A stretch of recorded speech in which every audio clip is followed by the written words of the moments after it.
प्रभु तूने मुझे दिया इस आज्ञा को पूरी करो। इस धरती पर तेरी इच्छा पूरी कर तेरी महिमा करूं।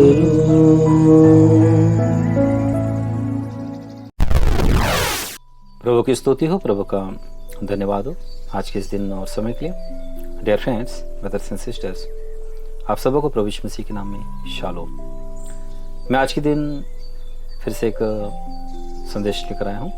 आज का संदेश का अंश है, क्या संसार परमेश्वर की ओर से है? क्या संसार की सृष्टि परमेश्वर ने की है?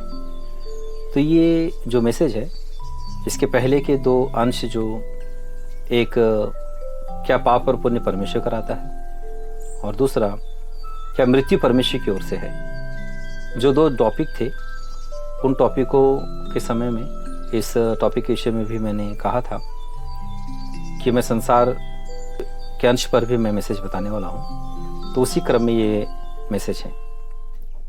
तो आइए हम इस अंश पर वचन ध्यान करते हैं। क्या संसार परमेश्वर की ओर से है?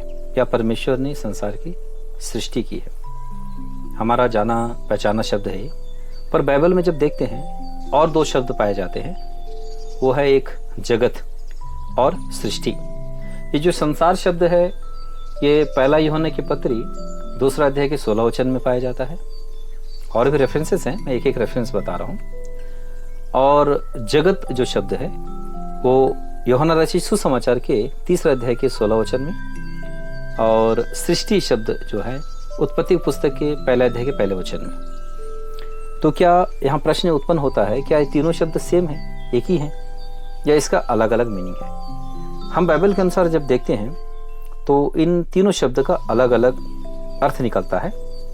तो पहले मैं सृष्टि के विषय बताना चाह रहा हूँ। सृष्टि अर्थात परमेश्वर ने जो प्राकृतिक रीति से, अर्थात नेचुरल रीति से जो सृष्टि की, उसे सृष्टि कहा गया है। मतलब परमेश्वर ने आदि में आकाश और पृथ्वी की सृष्टि की, मतलब स्वर्ग को बनाया परमेश्वर ने, उसमें के सारी शक्तियों को बनाया, जिसमें स्वर्गदूत भी शामिल हैं, और फिर परमेश्वर ने पृथ्वी को बनाया। उत्पत्ति की पुस्तक के 1 अध्याय हम जब देखते हैं तो प्रकाश से शुरू कर परमेश्वर ने मनुष्य तक का पूरी सृष्टि की। तो ये सब सृष्टि में आता है, और मनुष्य भी परमेश्वर की सृष्टि में ही आता है। परमेश्वर की सबसे उत्तम और सबसे अंतिम जो सृष्टि है, वो है मनुष्य। और मनुष्य उत्तम सृष्टि इसलिए है क्योंकि परमेश्वर ने मनुष्य को अपनी समानता और स्वरूप में बनाया। उत्पत्ति पुस्तक के 1 अध्याय के 26-27 वचन में ये बात पाई जाती है। तो ये मनुष्य जो है प्राकृतिक मनुष्य है, नेचुरल मैन। आदम और हव्वा दोनों वो नेचुरल स्वभाव के थे। और दूसरा जगत। जगत अर्थात बाइबल के अनुसार मनुष्य, इसमें कोई जीव राशि इस शब्द के अंतर्गत नहीं आते। जगत अर्थात मनुष्य, केवल मनुष्य को जगत कहा गया है। और इसी जगत के उद्धार के लिए प्रभु यीशु मसीह इस धरती में आए थे, अर्थात मनुष्य के उद्धार के लिए प्रभु यीशु मसीह इस धरती में आए थे। यूहन्ना रचित सुसमाचार के 3 अध्याय के 16 वचन को पढ़ने से ये बात स्पष्ट होता है। आइए हम पढ़ के देखते हैं। क्योंकि परमेश्वर ने जगत से ऐसा प्रेम रखा कि उसने अपना इकलौता पुत्र दे दिया, ताकि जो कोई उस पर विश्वास करे वह नष्ट ना हो, परंतु अनंत जीवन पाए। तो परमेश्वर का पुत्र यीशु मसीह इस जगत में मनुष्यों को बचाने आया। और क्यों? परमेश्वर इस जगत से प्रेम रखता है, अर्थात मनुष्यों से परमेश्वर प्रेम रखता है, और उन्हें बचाने हेतु अपने प्रिय पुत्र यीशु मसीह की धरती पर भेजे कि वो उद्धार के कार्य को, अर्थात मनुष्य के छुटकारे के लिए जो कुछ करना है, वो सारे कार्य को कंप्लीट करे। और उसने वैसे ही कंप्लीट किया। और उस प्रभु यीशु मसीह पर विश्वास करने वाले नष्ट नहीं होंगे, पर उनको अनंत जीवन मिलेगा। इस वचन के अनुसार में पता चलता है। तो अब आइए हम उस शब्द पर जाते हैं जिस शब्द के विषय में हमें इस मैसेज में ध्यान करना है वो है संसार। संसार शब्द जो है पहला यूहन्ना की पत्री 2 अध्याय का 16 वचन में जो लिखा हुआ है मैं पढ़ रहा हूं, ध्यान दीजिए। क्योंकि जो कुछ संसार में है अर्थात शरीर की अभिलाषा और आंखों की अभिलाषा और जीविका का घमंड यह पिता की ओर से नहीं परंतु संसार ही की ओर से है। मतलब यह है कि संसार में आंखों की अभिलाषा है, शरीर की अभिलाषा है, जीविका का घमंड है। अर्थात यह कि आंखों की अभिलाषा से भरा हुआ भरपूरी, शरीर की अभिलाषाओं से भरा हुआ भरपूरी और जीविका की घमंड से भरा हुआ भरपूरी उस संसार में है। तो जब मैं इस शब्द को कह रहा हूं, थोड़ा मैं यहाँ रुक कर इस विषय में और मैं कुछ बातों को समझाना चाह रहा हूं। वह यह कि ये मानव कृत्य है, इसमें मनुष्य से बढ़कर इसमें कोई दूसरा नहीं है। और दूसरा यह कि परमेश्वर की बिल्कुल जगह नहीं है। और तीसरा यह कि इसमें जो कुछ भी उत्पन्न हुआ है या जो कुछ भी क्रिएशन किया गया है, जो कुछ भी उपलब्धियां प्राप्त हुई है या मनुष्य जो कुछ भी आविष्कार किया है या मनुष्य एक के बाद एक आधुनिक आविष्कार करता हुआ अपनी उपलब्धियां मानकर उसमें घमंड करते हुए आगे बढ़ा है, वो सब का अगर बेस देखा जाए वो है आंखों की अभिलाषा के तहत किया गया कार्य, वो है शरीर की अभिलाषा के तहत किया गया कार्य, वो है जीविका के घमंड के लिए किया गया कार्य, केवल अपने घमंड के लिए, अपनी पहचान के लिए। जो अपनी पहचान के लिए कोई मीनार बना दिए, कोई पहाड़ पर कोई चिन्ह ठहरा दिए या कहीं मूर्ति बना दिए कि आने वाले पीढ़ियों में उसे स्मरण किया जाए। ऐसा नाशमान मनुष्य जिसका शरीर मिट्टी मिल जाएगा फिर भी उसके अंदर एक आशा है कि आने वाली पीढ़ियां उसको याद करते रहें। मतलब उन पर अपनी पहचान को थोपना चाहता है, उसके अंदर वो आशा है। शरीर की अभिलाषा, मैं इस विषय में कुछ ज़्यादा जिक्र नहीं करना चाह रहा हूँ। शरीर की सुख सुविधाओं के लिए जो कुछ मनुष्य करता है वो सब उसके अंतर्गत आते हैं। और आंखों की अभिलाषा मतलब सिर्फ देखने के काम आता है। सुंदर आकृतियां, सुंदर सुंदर दिखने वाले पेंटिंग्स जो सिर्फ देखने के लिए वाह कितना अच्छा है बोलने के काम आता है।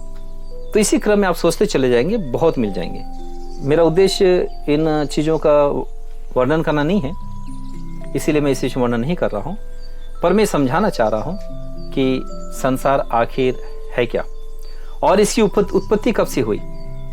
क्या परमेश्वर ने जब सृष्टि किया, मनुष्य की सृष्टि की, क्या तब से है या इसकी उत्पत्ति बाद में हुई, मैं इसे बताना चाह रहा हूं। तो इसे बताने के पूर्व और एक बात मैं क्लियर करना चाह रहा हूं।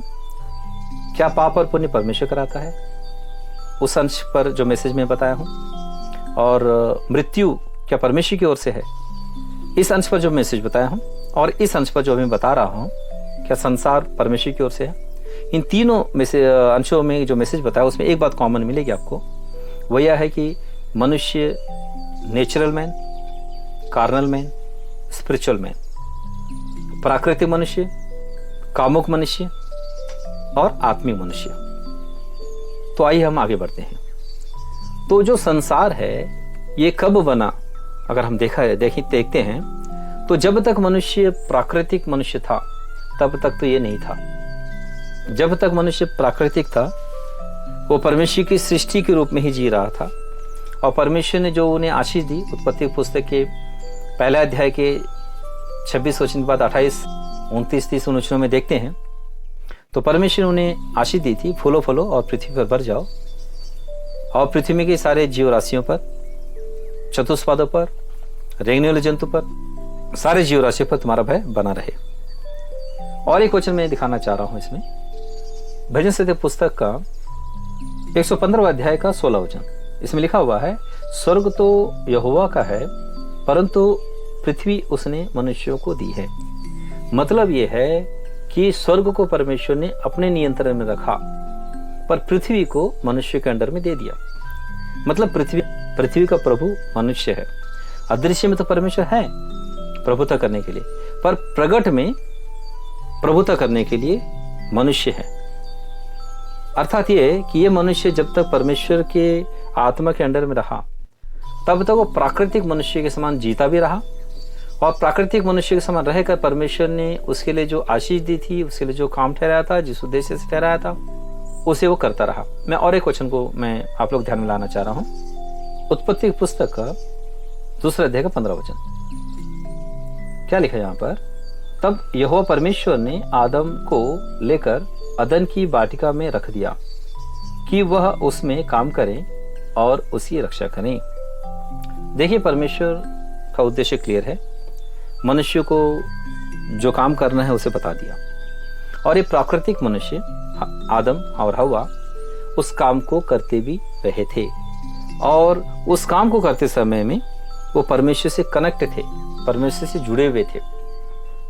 पर एक ऐसा समय आया कि मनुष्य परमेश्वर से अलग हो गया और अदन की वाटिका से भी वो बाहर निकाल दिए गए। और इस काम को कराने वाला जो है वो शैतान है, और शैतान ने सर्प का इस्तेमाल किया, और सर्प का इस्तेमाल करके हव्वा को बहका दिया।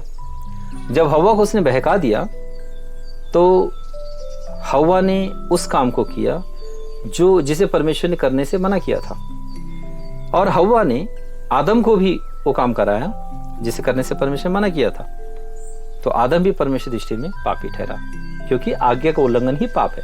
पाप का डेफिनेशन है क्या? पाप का डेफिनेशन है क्या करके अभी वर्तमान दिनों में किसी से पूछा जाए, सब अपने अपने तरीके से जवाब देंगे। कोई व्यभिचार करना पाप है बोलेंगे, कोई चोरी करना पाप है बोलेंगे, कोई नशे की वस्तु का इस्तेमाल के लिए कोई विषय पाप बोलेंगे, कोई झूठ बोलना पाप है बोलेंगे। यहाँ तक कि अपराध को भी कई लोग पाप समझते हैं। अपराध अलग है, पाप अलग है। अपराध बाहर प्रकट होता है, पाप हृदय के भीतर प्रकट होता है। और अपराध को मनुष्य जान सकते, पहचान सकते, उसकी सजा दे सकते हैं, पर पाप को मनुष्य जान नहीं सकते, पहचान नहीं सकते, और उसे की सजा भी नहीं दे सकते। पर परमेश्वर जानता है। परमेश्वर हृदय और अंतरंग को भी परखने वाला, जांचने वाला परमेश्वर है। इसलिए परमेश्वर जानता है, परमेश्वर की दृष्टि से कोई पाप छुपता नहीं है, और परमेश्वर ही है जो पाप का दंड देगा। तो पाप का सही डेफिनेशन ये है कि परमेश्वर की आज्ञा का उल्लंघन, क्योंकि पहला पाप जो मनुष्य ने किया वो वही था। परमेश्वर जो आज्ञा उन्हें दिया था, जिससे कार्य करने से उन्हें मना किया था, उस कार्य को उन्होंने किया, और परमेश्वर की दृष्टि में वो दोषी ठहरे। जब परमेश्वर की आज्ञा को उल्लंघन करके पापी ठहरे तो उनका संबंध परमेश्वर से टूट गया, और वो परमेश्वर के ठहराए हुए अदन की वाटिका से बाहर निकाल दिए गए।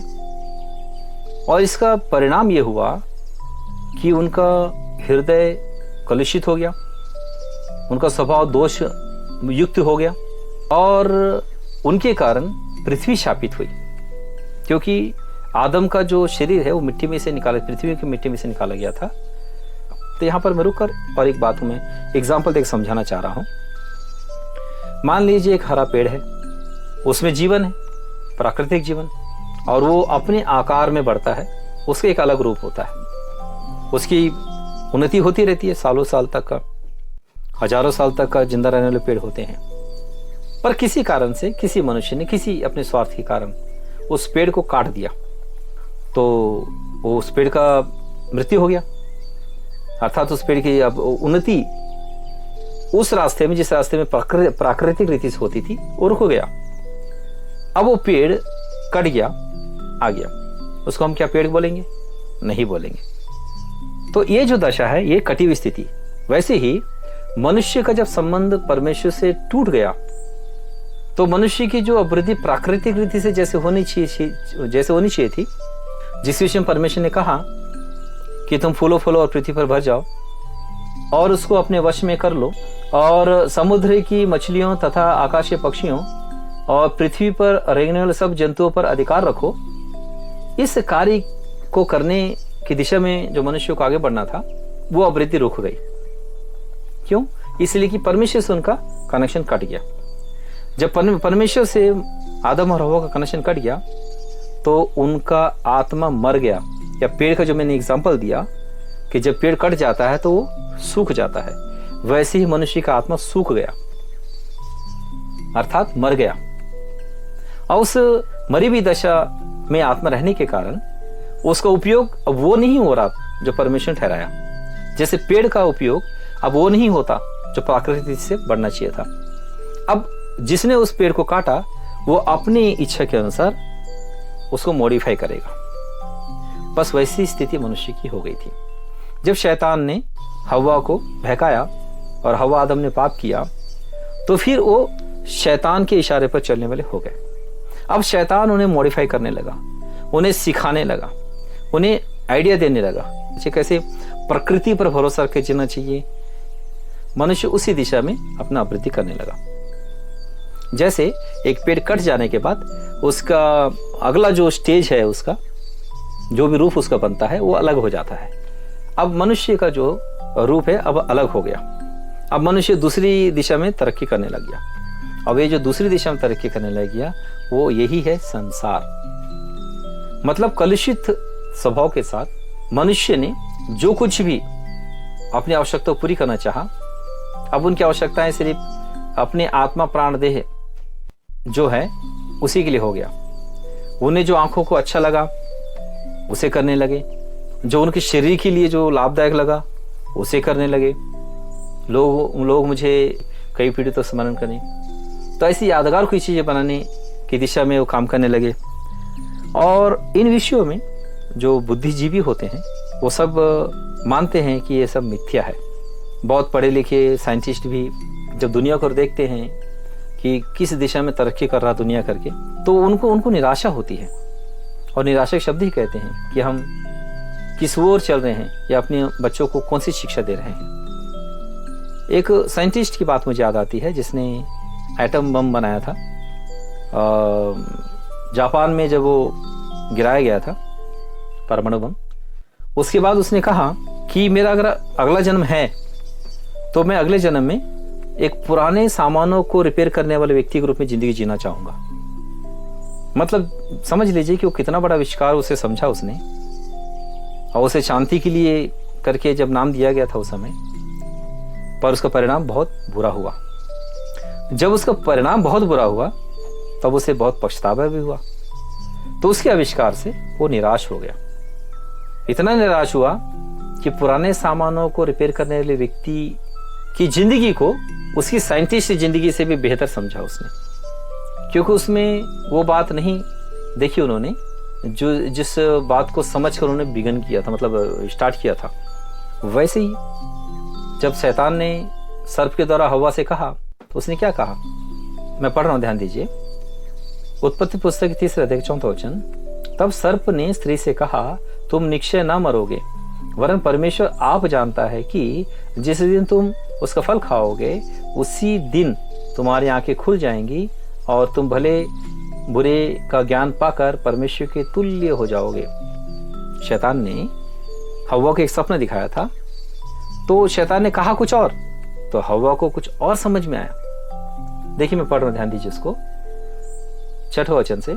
अतः जब स्त्री ने देखा कि उस वृक्ष का फल खाने के लिए अच्छा और देखने में मन भाव और बुद्धि देने के लिए चाहने योग्य भी है, तब उसने उसमें से तोड़कर खाया और अपने पति को भी दिया और उसने भी खाया।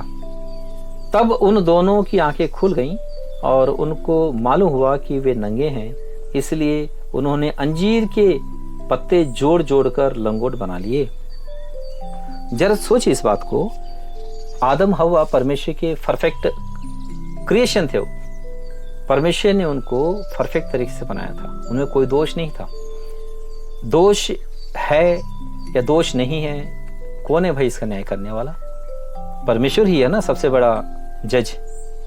जब ऐसे समय में परमेश्वर ही सबसे बड़ा न्यायी है, तो वो जब उनकी सृष्टि पर दोष नहीं लगा रहा, तो फिर ये अचानक से उनको कौन सा नॉलेज आ गया कि उनको इंसल्ट फील होने लगा, उनको नंगा फल फील होने लगा, उनको कौन सा आंखें खुल गई, कौन सी अंडरस्टैंडिंग उनको प्राप्त हो गई। आंखें खुलने का मतलब यह है एक अंडरस्टैंडिंग। जैसे कोई एग्जांपल देते हैं ना कि देखो अभी इसकी आंखें खुल गई, या कहती कि उसकी आंखें खोलो, उसकी आंखें बंद है इसलिए उसको नहीं दिखाई दे रहा, नहीं समझ में आ रहा।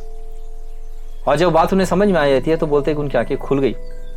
तो ये कौन सी आंखें खुल गई थी उनकी कि वो अपने आप को नंगा देखने लगे, इंसल्ट फील करने लगे। नंगा देखना, इंसल्ट फील होना का मतलब होता है किसी के सामने अपने आप को घटकर महसूस करना। और इसका एहसास किसने कराया? शैतान ने कराया। पर हवा को क्या ये मालूम था कि रिजल्ट आने वाला है? नहीं मालूम था। पर उसको क्या लगा कि फल खाने के लिए अच्छा है, उसको लगा अच्छा रिजल्ट आएगा भाई। दूसरा, देखने में बड़ा मनभाऊ है, और तीसरा, बुद्धि देने के लिए चाहने योग्य भी है। जो हवा को दिखाई दिया था या समझ में आया था वो ये तीन थे। शैतान ने कहा कुछ और, तुम नहीं मरोगे, परमेश्वर तुल्य हो जाओगे, तुमको भला और बुरे का ज्ञान मिल जाएगा तुमको। शैतान ने कहा वो था, वो तो नहीं मिला। उल्टा हवा को कुछ और दिखाई दिया, कुछ और समझ में आया, वो भी नहीं मिला। जो उनको मिला लज्जा, नंगापन और डर। तो जब परमेश्वर के वचन के खिलाफ में या और तरह का कार्य को जब मनुष्य अपनाता है, उसका रिजल्ट ऐसे ही होता है। किसी उद्देश्य को ठहराते हैं, करते समय में उसके और विचार एक्सप्लोर होते हैं और उसके करने का रिजल्ट कुछ और आ जाता है। तो छोटे से लेकर बड़े तक का इन मनुष्य के कलुषित स्वभाव के द्वारा किए गए कार्यों का, उनके निर्णयों का यही हाल होता है। आप अगर शांति से बैठकर इन बातों को अगर सोचेंगे, समझने का प्रयास करेंगे, तो आपको समझ में आ जाएगा। यदि नहीं समझ में आता है तो प्रार्थना कीजिए, बाइबल की सहायता से ध्यान करने का प्रयास कीजिए और परमेश्वर की पवित्र आत्मा की सहायता आप मांगिए, तो आपको समझ में आ जाएगा कि आखिर परमेश्वर क्या मनुष्य को समझाना चाहता है, क्या रियलिटी है, मनुष्य पहले क्या था और वो क्या हो गया। मैं और एक वचन को पढ़ना चाह रहा हूं आप लोग के लिए, ध्यान दीजिए। पहला यूहन्ना की पत्री 5वें अध्याय का 19 वचन। हम जानते हैं कि हम परमेश्वर से हैं और सारा संसार दुष्ट के वश में पड़ा है। परमेश्वर से जो हैं वो संसार से छूटे हुए लोग हैं, पर सारा संसार दुष्ट के वश में पड़ा हुआ, दुष्ट अर्थात शैतान के वश में पड़ा हुआ। तो ये जो संसार शुरू हुआ आदम हवा के समय से, तब से ये संसार शैतान के वश में ही पड़ा था। मनुष्य के साथ वही हुआ जो अदन के वाटिका में हुआ। जो भी आइडिया शैतान की ओर से मनुष्य का आता वैसी था, हे हव्वा तुम नहीं मरोगे, तुम उस फल को खा लोगे तो तुम्हारी आंखें खुल जाएंगी, तुम अर्थात तुम्हारे को नया ज्ञान मिलेगा और तुम परमेश्वर के तुल्य हो जाएगा। मतलब तुम परमेश्वर के बिना तुम सक्सेस हो जाओगे। बस इसी आशा को मनुष्य अपनाकर फिर अपने माइंड में उसको एक्सप्लोर कर कर, जैसे हव्वा को लगा कि देखने में अच्छा, खाने में मन भाव और बुद्धि के लिए भी चाहने योग्य है, वैसा और 3 तरह के विचार मनुष्य जोड़कर उसे अमल में लाए। जब उसका प्रोडक्शन निकाले तो रिजल्ट वही होता है, वही होता रहा, वही हुआ और वही होता आया जो हव्वा आदम के साथ हुआ था। क्या हुआ था? उसका परिणाम क्या हुआ था? लज्जा, नंगापन और डर। लज्जा आने लगी, शर्मिंदा हुए क्योंकि वो रिजल्ट नहीं आया जो सुने थे, वो रिजल्ट नहीं आया जो सोचे थे, और अपने आप को फेलवर महसूस किया। नंगा मतलब फेल हो गए उसमें, और उसका परिणाम डरावना था। तो इस एक्सप्लेन को जो मैंने किया हूं, आप ध्यान में रखकर संसार की हर चीजों को विषय में आप सोचें। वर्तमान समय की बातों को भी देखा जाए तो तन ढाकने के लिए वस्त्र होता है, पर वही वस्त्र तन ढाकने के लिए है या तन झलकाने के लिए है? और वस्त्रों के लिए कितनी कीमतें होती हैं, कितनी नक्काशियां होती है, उसका उद्देश्य क्या है? वस्त्र के विषय में देख लीजिए, फूड के विषय में देख लीजिए। जंक फूड, प्रोसेस फूड आप लोग खुद जानते हैं, उसमें क्या कोई फायदा है या नुकसान है? थोड़ा सा आप जांच पड़ताल करें तो आपको पता चल जाएगा। हो सकता है आप लोगों को पता भी हो कि उसमें नुकसान ही है। जिसमें और एक यहाँ एग्जांपल देना चाह रहा हूं कि अजिनोमोटो, उस अजिनोमोटो को जब बनाया तो उसका स्वाद जो था ना मीठा था, ना खट्टा था, ना तीखा था, ना कड़वा था, डिफरेंट स्वाद था। इसलिए उसका नाम उमामी रख दिया। मतलब ये 5वां स्वाद। ये ऐसा स्वाद है जो मनुष्य का जीव उसे परख कर बता नहीं सकता ये कौन सा स्वाद है, क्योंकि मनुष्य के जीव में ये 4 स्वाद को ही टेस्ट करने की क्षमता होती है: मीठा, खट्टा, तीखा और कड़वा। पर ये पांचवा स्वाद है, उस उमामी स्वाद, नया आविष्कार था। पर आप लोग को मालूम है अजिनोमोटो का सेवन अगर थोड़ा भी मनुष्य को ज़्यादा हो गया तो उसके कितने दुष्परिणाम होते हैं। इसी से थोड़ा जांच पड़ताल आप कीजिए, आप जान जाएंगे कि अजिनोमोटो के कारण कितना नुकसान हो सकता है। तो एक स्वाद के लिए उसको उपयोग करें, बहुत ढेर सारे नुकसान पाए। तो हव्वा आदम के समय से लेकर या अभी तक का जब एक बार देखेंगे तो संसार हमेशा मनुष्य को उलझाता हुआ आया है। कितने सारे ढेर सारे आविष्कार हो गए, वस्त्र के कितने सारे रूप, कितने सारे डिजाइन, कितनी सारी नक्काशियाँ, कितने सारे स्टाइल, घरों के कितने सारे रूप। अगर घर एक मनुष्य को कड़ी धूप से, वर्षा से या शीत लहर से बचाने के लिए काम आता है, तो पर उसका उद्देश्य जब वही है। पर देखो दुनिया में घर क्या इसी उद्देश्य से बनाए जाते हैं, क्या उसका उद्देश्य और भी होता है। कितने तरह के वैरायटी के डिजाइन के घर हैं और कितने विशाल, कईयों के पास कई एकड़ की जमीन में घर बना है, जैसे भवन, बंगला, महल के रूप में जानते हैं। तो किसी के पास सर धरने के लिए जगह नहीं है। मतलब इंसानियत को मार रहा है, इंसानियत की मृत्यु हो रही है। कोई महलों में रहने वाला व्यक्ति गरीब को अपने कमरा नहीं दे सकता। अव्यवस्था। अपने नाम के पहचान बनाने के लिए ना जाने कितना अन्याय करें अपनी पहचान के लिए, कि अगली पीढ़ी खुद को किसी महान व्यक्ति के रूप में जाने। तो उस कार्य के लिए ना जाने कितनों को नीचे दिखाए, कितना नुकसान करे, मानवता की धज्जियां उड़ा दे। संसार में यही सारी बातें आपको देखने को मिलेंगी। और मैं इस रीति से बताता चलूं तो बहुत सी ऐसी बातें हैं जिसके विषय में आप जानते चले जाएंगे तो आपको बेचैनी होगी और बहुत ही परेशानी होगी। संसार हर अच्छी चीज को बिगाड़ता है। एक अच्छा ईमानदार व्यक्ति संसार में चले जाए, संसार ने उसको बेईमान बना के छोड़ेगा। एक व्यक्ति सच्चाई की जिंदगी जीना चाहे, संसार उसे झूठा बना के छोड़ेगा, भ्रष्ट बना के छोड़ेगा। क्यों? संसार ऑटोमेटिकली अब वो एक सृष्टि बन चुका है। बस उसके संपर्क में कोई आ जाए, ऑटोमेटिकली उस व्यक्ति को ऐसा बना देगा। अब संसार में दुष्टता है, संसार में क्या ईमानदारी का वैल्यू है? क्या संसार में सच्चाई है? क्या संसार में भलाई का रिस्पेक्ट है? क्या धोखेबाजी क्या संसार में नहीं है? क्या संसार में बुराई नहीं है? क्या संसार से आपको डर नहीं लगता? हर वो भला व्यक्ति, हर वो ईमानदार व्यक्ति, हर वो सभ्य व्यक्ति जो शांति से जीना चाहता हो, वो हर कोई ये बात बोलेगा कि संसार में बुराई है, संसार में शांति नहीं है, संसार में डर लगता है, संसार में अन्याय है, संसार में झूठ मिलेगा, संसार में बुराई मिलेगा, संसार में धोखेबाजी मिलेगी और संसार में डर लगेगा। क्या ये वास्तविकता नहीं है? और तो इस सारे चीजों से निपटने के लिए और बुद्धिजीवी लोग अपना और प्रयास करते हैं। भाई चोरी होती है, बड़ा ताला लगाओ, डिजिटल ताला लगाओ, सब अपने अपने उपदेश देंगे, सभ्यता के बहुत बड़े बड़े प्रोग्राम चलाएंगे, बहुत सारे अभियान चलाएंगे, शिक्षित बनाओ बच्चों को, वो शिक्षा प्राप्त करेंगे तो वो अच्छे हो जाएंगे। और ना जाने कितने सारे अभियान मनुष्य चलाते हैं। उन अभियानों का क्या हाल होता है? क्या संसार सुधर गया? संसार से बुराई समाप्त हो गया? संसार से क्या भ्रष्टाचार समाप्त हो गया? संसार सभ्य हो गया?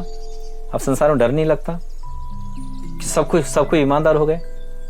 तो ये देखा जाए तो ये कभी हो ही नहीं सकता, क्योंकि उसका प्लेटफॉर्म वो है ही नहीं है। पर ये ईमानदारी, ये सच्चाई, ये अच्छाई, ये भलाई, ये शांति आई तो आई कहां से मनुष्य के अंदर?